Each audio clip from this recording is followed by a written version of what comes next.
Let's discuss something we're all going through right now, but we don't talk about. 4 out of 5 Americans are experiencing financial anxiety.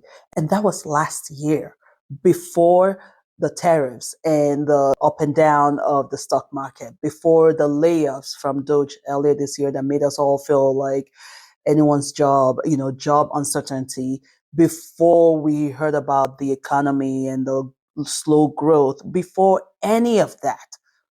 4 out of 5, that's about almost 80%, we're already feeling financial anxiety. Some of us are experiencing it and don't even know that's what it is. Financial anxiety is that persistent worry or fear or uneasy feeling you get every time you think about your finances, be it your income, be it your job, be it your expenses, not being able to make ends meet, or just when it comes to money in general, or the debt you have, your obligations.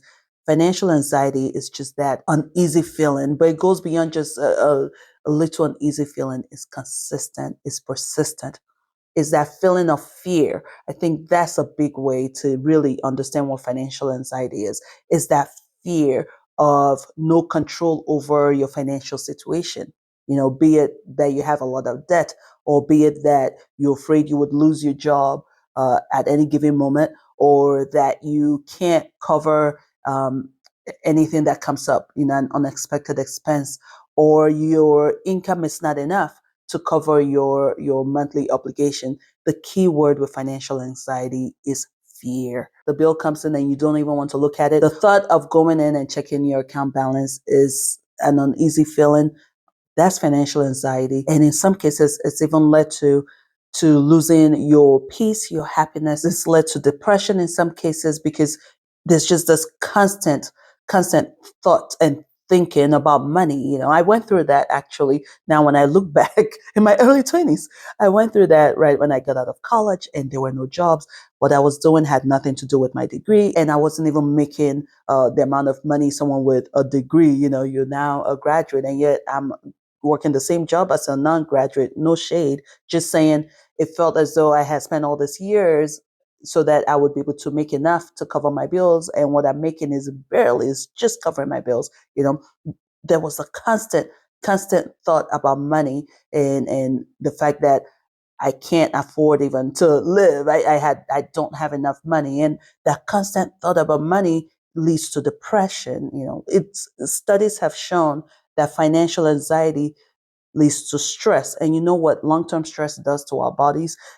Lack of sleep. You lose your sleep. Some of us lose sleep because we just can't get our minds to quiet down so we can, relax, right? And over time, you're talking about health issues. And then over time, we were talking about high blood pressure, and it just goes on and on. It's like it has this expanding effect, on our lives. And even for those who haven't even gone that far, it hasn't gotten that serious.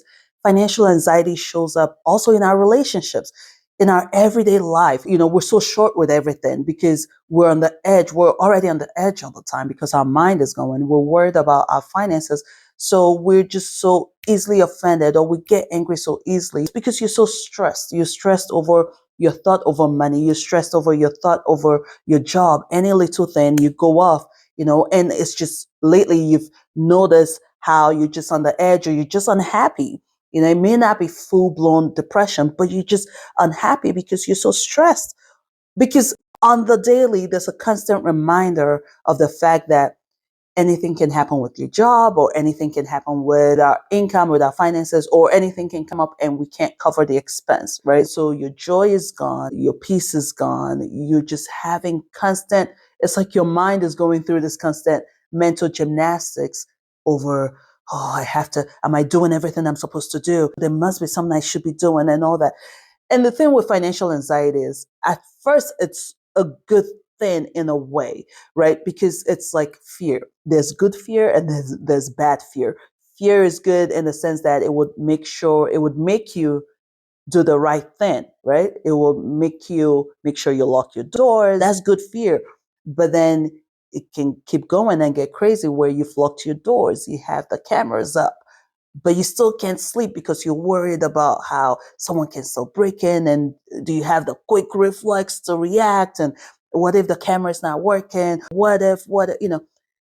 Anxiety is good at first because it's a normal way for you to make sure you're doing the right thing. And so when it comes to financial anxiety, at first is great. Let's make sure I have enough money, right? But the thing with this year and everything going on this year is there's so much going on that we've now gone past the healthy fear of making sure we have things in place to the part where it just feels like at any moment our economy blows up.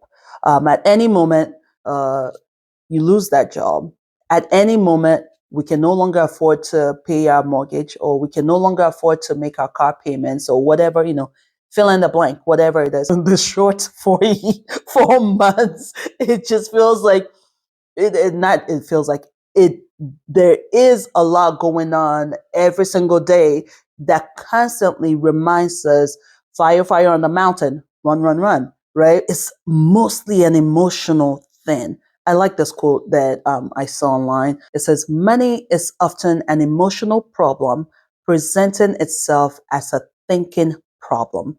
This is from a therapist who specializes in helping people manage financial stress. Facts. And this video is to discuss how we can handle financial anxiety, things to put in place to help you deal with financial anxiety. Because the fact is, with the way things are going, it's only going to get worse. We are going to keep getting news and information that will feed into financial anxiety, that will make us worry even more. With the way things look, things don't exactly look like it's about to get better, right? So if we don't get tools to better manage this feeling, financial anxiety, it's only going to get worse. It's only going to ruin your quality of life. And if there's one thing I've said over and over on this channel, is that time is currency. And what is the point of losing time when you can do nothing really about the economy, the world right now, right? You can't make good, sound financial decisions when you are paralyzed with fear or overwhelmed with fear. So let's get tools to better manage this stress, this fear, this anxiety that comes about with our money this year. And these are things that help me out, things that studies have shown will help you out. These are practical steps to help you with financial anxiety.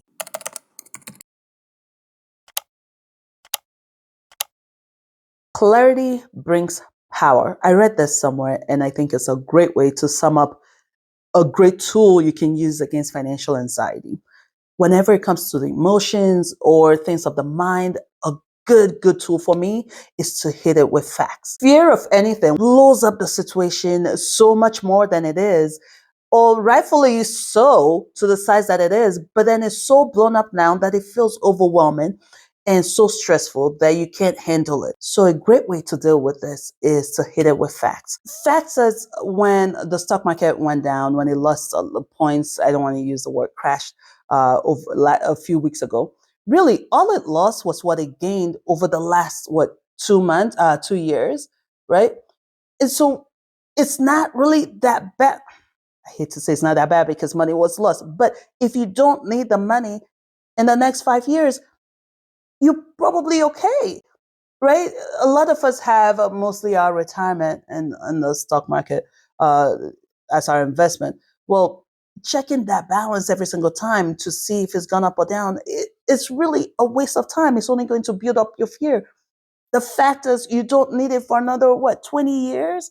And so you still have a good amount of time where when the thing goes back up, you can reallocate, you can move things around. And even if it's not your retirement, you didn't put in money you need tomorrow, right? So what's the worry about? You don't need it tomorrow. And so you have enough time for it to go up. If you feel as though you don't have enough money, take a look at your numbers. What do we have? And then what plan can we put in place? What do we have right now? What can we let go of right now? Where can we bring some in? And then coming up with a plan. How can I get more money? Be it job insecurity. Well, the fact is, your worry or no worry doesn't change the fact that there's still the job insecurity. So, what do we have? Right now, we have this job. What's the plan? What is there anything we can do to make sure we keep this job? All right, well, I need to make sure I put in 100%. So, even if I know this sounds so mean, but facts, even if people have to be let go of, let my numbers speak for itself. Depending on what field you're in, that may help you, because if you're so stressed where you're not even putting in the work because at work you can't focus anymore. And so your output is not even that great. Oh, you're going to be so easily chopped up, right? Uh, I wonder, is that too violent for you too? Putting in your 100% now so that you're a valuable member of the team, so you're a productive member of the team will really help. In some cases, they're cutting. There's nothing you can do. Is there any other department I can get into because that department is less likely to get cut? Now, let's be realistic. It may not be easy to get hired into anything else right now. And so the plan could just be, how can we really minimize our expenses right now so we can shore up some money for if it does happen? How much do I have right now? And how many months will that cover, or how far will that take me? How much more do I need? Putting a plan in place is your way of attacking that fear. So now, whenever I get that fear of, oh my gosh, I don't have enough saved, I'm doing something about it. I'm actively working towards it compared to just having constant fear of not having enough saved. Well, what's that going to do? Right? It's only going to steal my joy. It's only going to keep affecting my mood, putting me in this sad state, constantly worrying. What's that going to do? No plan is too small. Even if all I'm doing is saving the bare minimum because that's all my income can handle, you still want to do that. Because once again, hitting it with facts and having a plan is a good way to combat this feeling that paralyzes you from actually doing what you need to do. Something else that can help you overcome financial anxiety. It may not sound like it will help, but trust me, it does because it's tried and true for me. Is thinking about the worst case scenario and having a plan for that. Thinking about the worst case scenario is a way to actually take over the fear, to run the fear, to become boss of the fear. Because once you have a plan for the worst case scenario, that fear no longer has power over you, right? So what is the worst case scenario? You lose your job. What is a plan? Should it happen today? What is a plan? Come up with a plan for that. And I can guarantee you, you will no longer feel this financial anxiety because now you know, should the worst happen, we're good.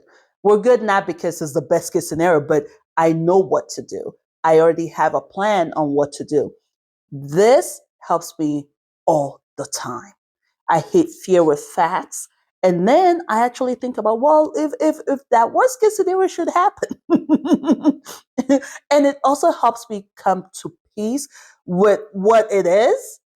So when it does happen, should it happen, and if it happens, I'm good, right? In the sense that, financially, what is the worst case scenario right now would be we no longer have the income coming in, say my husband loses his job, right?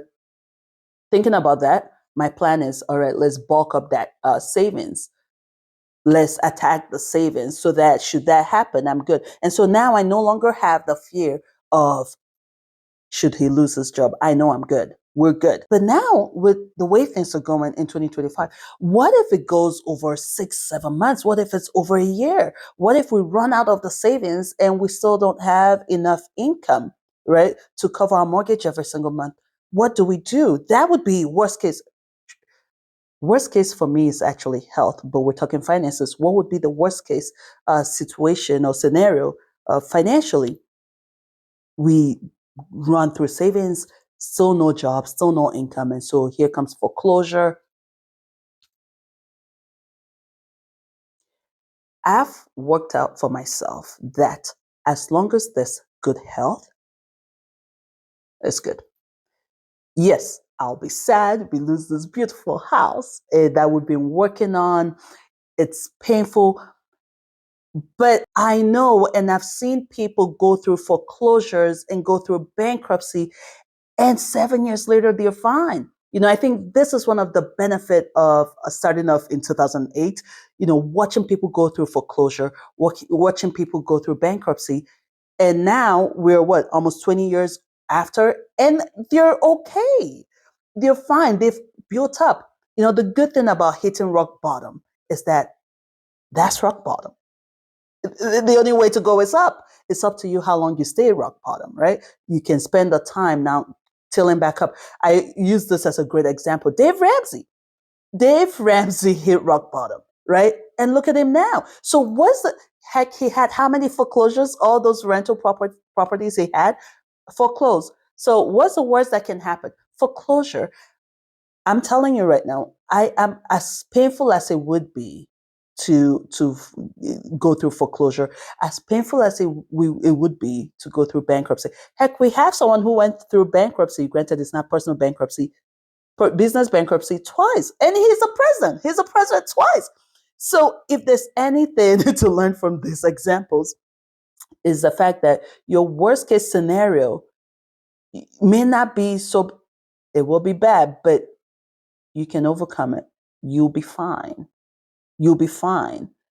To me, the worst case scenario is health.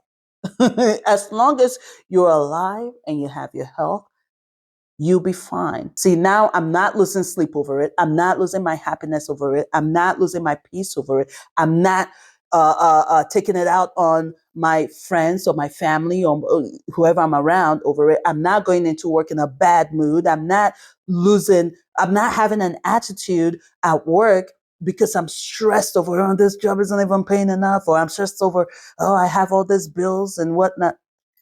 I'm not, because I have a plan. I've looked at my numbers. I've thought about the worst case scenario and I have a plan. And I know worst case scenario, I will still be okay. Speaking of being good, a great way, a critical way to deal with financial anxiety is taking care of yourself. A major reason why we have this fear and anxiety is because we are helpless in the situation.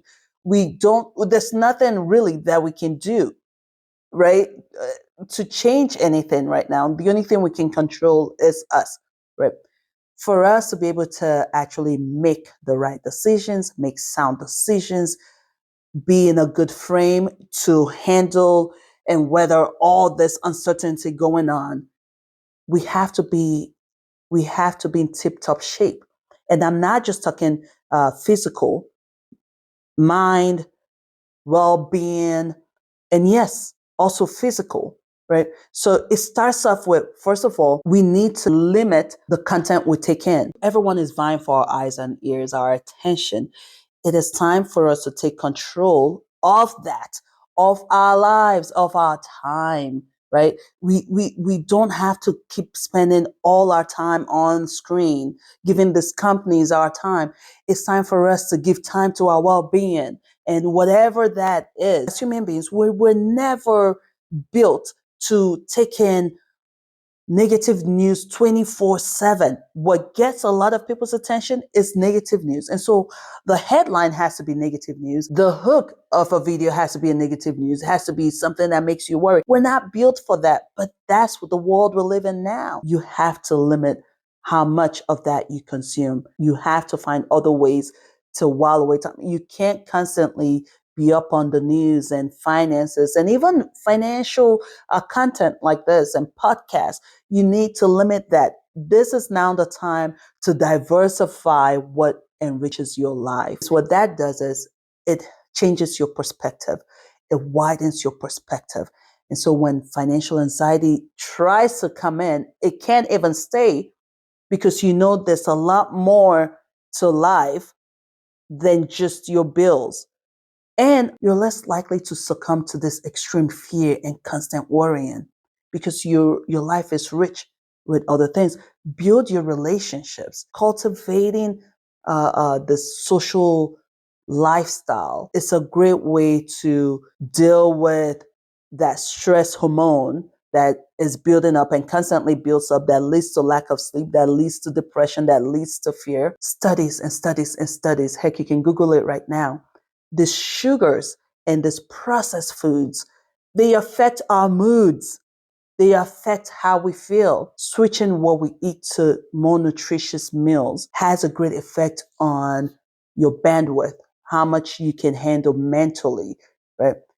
Introducing all these processed foods and all these bad foods and sugars, if that's all you live on, one processed food after the other, really limits your ability to manage your emotion and to keep things in perspective. Taking on nutritious meals equips your mind. It makes your mind stronger because now you're not filling your body with junk. Same thing with working out, getting active. When you give the body what it actually needs, the way it's been built, it would do its work. It would do its work of shielding you from overthinking, over worrying, and dealing with fear. And most of all, your attitude, your mood. Because remember, money, it goes beyond just our wallets. It's our mind, it's our feeling over it. The mind is a powerful thing. Shifting your mindset would also help you in this year of uncertainty, right? That's the right word. When we start looking at difficult situations as a chance to grow, as another opportunity to grow, to become more well-rounded people, right? Looking at this difficult situation as a way for you to get your money right, to get your finances in order, to get you thinking about your money once again. So now there's job insecurity. Guess what? This is going to make you build up your savings. This is going to give you that willpower you need to cut unnecessary expenses, that willpower you need to stop ordering so much food or so much on Temu or on Amazon. This, it's a lot easier now to say no to spending, right? So looking at things, looking at difficult situation or negative situations in a different light, looking at it from the angle of, how can I make this work for me? Just like the recession or looking at the stock market, right? And looking at it more of, ooh, this is a good time to jump in and get things cheap, right? Right? Rather than worrying about how, ooh, we're losing money. We can't do anything about that, right? So now we're looking at, ooh, this is a good time to get that 529 for the kids, right? Changing your mindset about difficult situation, about challenging situations. Last year was 4 out of 5 people dealing with financial anxiety. I bet you if they took that survey now, it would be 100%. So there's no shame in it. The fact is just some have figured out a way to handle the anxiety or make the anxiety a tool to put them in a better place financially, while some of us just don't know how to deal with it and have just become victim to it and have let it sip into other areas of our lives. So this video is to give you tools to better manage the financial anxiety so you can make better decisions and get yourself in a better standing financially. Now, it may not go away overnight. It may not go away right away because it's also these tools, or it's like a muscle. The more you work it, the stronger and the bigger it gets. So it may not go away right away, but it puts you on the path to better handle it, because we all deserve a life free from this financial stress and financial fear. As long as there's life, there's hope. And so there's no need to let the fear steal your time, right? I wish you all the best. Let me know how you're doing. Let me know what you have in place to deal with all this uncertainty we have going on right now, or what you think will help others as well deal with it. Because, like I said, there's no shame. We all have our strength and our weaknesses, and we can all help each other out, because this, for a lot of us, is uncharted waters, right? Thank you all so much for watching. I will see you in the next video. Bye.